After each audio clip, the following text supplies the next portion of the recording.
Hello दोस्तों, आज हम कोशिका चैप्टर के पार्ट सेकंड में आ चुके हैं। सेल चैप्टर के पार्ट सेकंड में आ चुके हैं, जहाँ पर हम पढ़ेंगे डिस्कवरी ऑफ लिविंग सेल, जीवित कोशिका की खोज। पिछले चैप्टर में पढ़ा था मृत कोशिका की खोज, जो कि रॉबर्ट ब्राउन ने की थी 1665 इन द स्पेनिश पादप। तो आज हम पढ़ेंगे जीवित कोशिका। पिछले चैप्टर में मृत कोशिका के बारे में जाना था, आज हम जीवित कोशिका के बारे में जानेंगे। तो discovery of living cell, Antony van लीeuwenhoek in 1674 ही discovered bacterial cell in the pond water. इन्होंने 1674 में बैक्टीरियल सेल जो है जीवित कोशिका की खोज की थी। इन्होंने जीवित कोशिका की खोज 1674 में एंटनी वॉन लीeuwenhoek ने तालाब के जल में जीवाणु कोशिका के रूप में की थी। तालाब के जल में जीवाणु कोशिका के रूप में इन्होंने जीवित कोशिका की खोज की थी।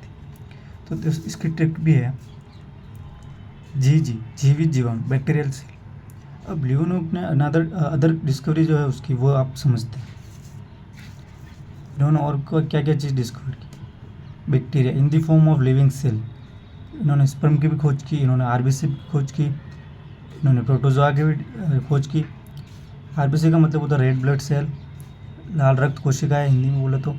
स्पर्म होता है संक्राणु, और प्रोटोजोआ के भी इन्होंने खोज की। यूनिसेलुलर ऑर्गेन जो वो काफ़ी सूक्ष्म जीव होता है, इनकी माइक्रो ऑर्गेनिज्म होता है, जो कि केवल माइक्रोस्कोप से ही देखा जा सकता है।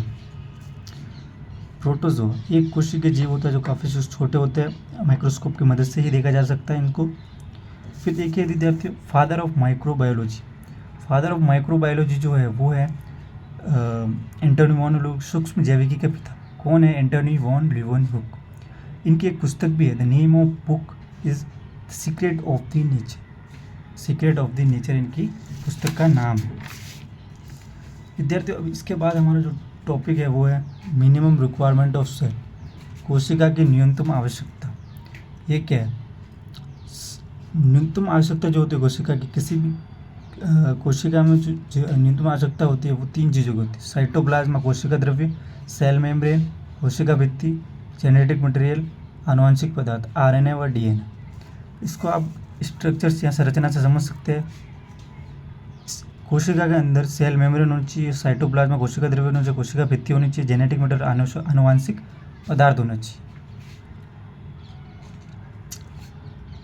इसके कुछ एग्जाम्पल है, जैसे कि आप ले सकते हैं वायरस। वायरस जो है एक ऐसा एग्जाम्पल है जिसके अंदर हम इसको समझ सकते हैं कि मिनिमम रिक्वायरमेंट। क्यों? कि virus does not fulfil minimum requirement of cell. Virus does not fulfil minimum requirement of cell because cytoplasm is absent in virus. क्योंकि साइटोप्लाज्मा जो है वायरस में अब्सेंट होता है, दैट इज़ ये जो है वो मिनिमम रिक्वायरमेंट जो है सेल की, कोशिका की न्यूनतम आवश्यकता को फुलफिल नहीं कर पाता। हिंदी में देखिए आप, विषाणु कोशिका की न्यूनतम आवश्यकता को पूर्ण नहीं करता क्योंकि इसमें कोशिका द्रव्य अनुपस्थित होता है। वही इंग्लिश में जो हिंदी में लिख रखा है वही है। Virus requires living cell to survive independently. Virus को जो है लिविंग सेल, जीवित कोशिका की जरूरत होती है अपने जीवन को यापन करने के लिए।